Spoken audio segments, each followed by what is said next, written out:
1 2 3 ल आज म रायो साग टिप्दै मार्फा साग एकदम राम्रो भएको छ। यो सागको नाम चाहिँ यो रायो सागको नाम चाहिँ मार्फा साग।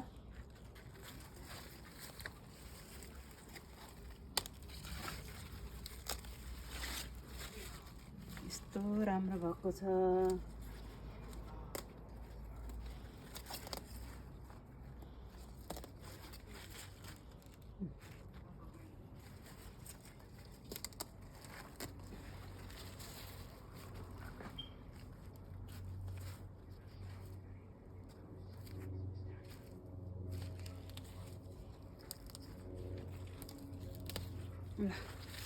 हेर्नुहोस् है को खानुहुन्छ साग खान आउनुहोस् है। यसरी मैले रोपेको साग यस्तो भएको छ। यहाँ नि फुलको बोट छ। यहाँ माथि देखाउनु त एकचोटि। यहाँ माथि यो चाहिँ अब सबै फुल झरेर अनि पात हरियो बन्छ पछि। यहाँ चाहिँ यस्तो राम्रो भएको छ। यो सागले चाहिँ हिउँ पनि खायो विन्टरमा। अनि अस्ति नि चाहिँ खाइ बुढो जस्तो भएको थियो। अहिले फेरि यसरी बल्झिएर यस्तो भयो।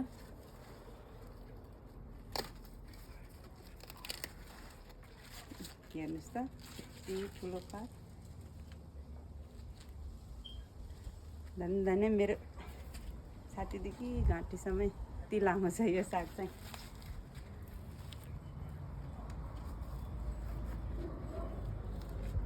अनि कुनै चाहिँ फुल्न लागेको छ। यो साग चाहिँ लमजुङ बिसी सहरको रायोको सागको बिउ है। यो यस्तो राम्रो छ। जहिले पनि हामीले पोखराको घरमा रोप्दाखेरि पनि बिउ चाहिँ रायोको बिउ चाहिँ बिसी सहरबाटै लाने गर्छौँ। यस्तो राम्रो छ हेर्नुहोस् है।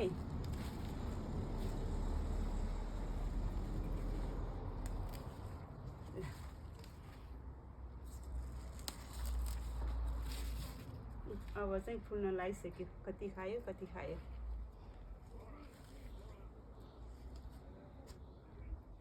हेर्नुहोस्।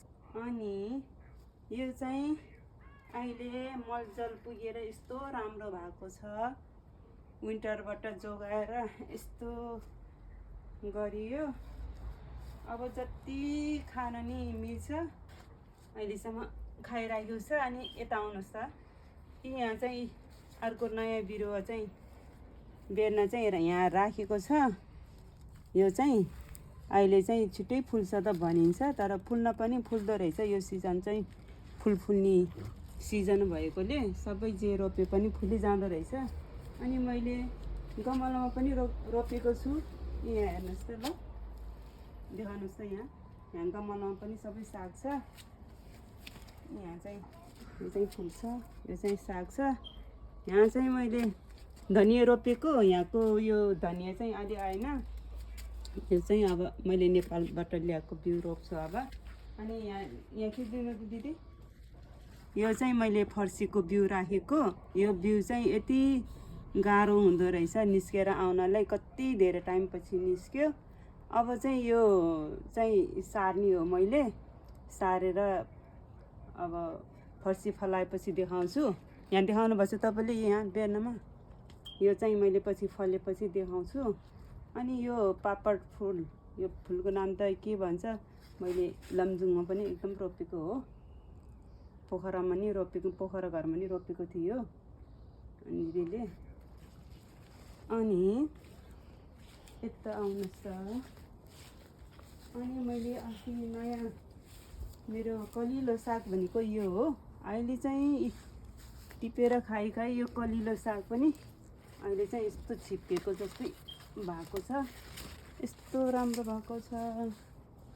अब नजिकमा इष्टमित्रहरू सबै नजिकमा भएको भए त बाँडेर खानुहुन्थ्यो। अब सबै टाढो टाढो हुनुहुन्छ।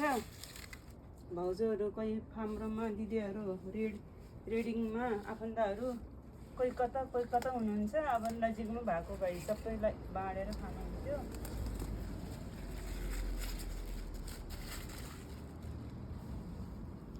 अब एकदम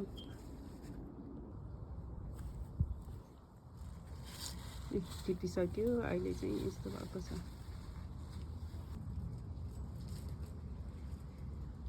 अझै टिपेर पनि साग अहिले यस्तो छ है हाम्रो साग चाहिँ।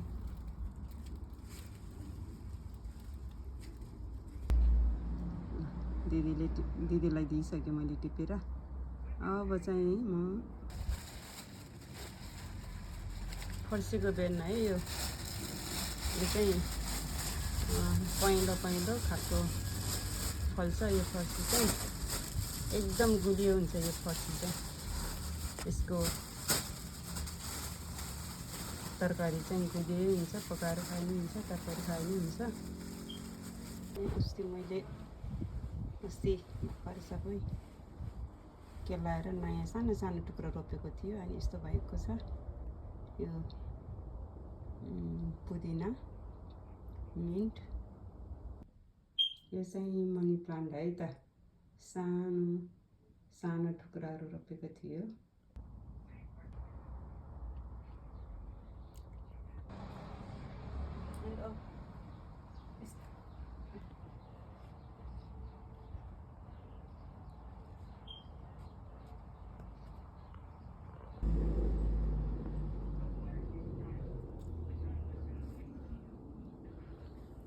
सक्न लाग्यो अब बिचरा।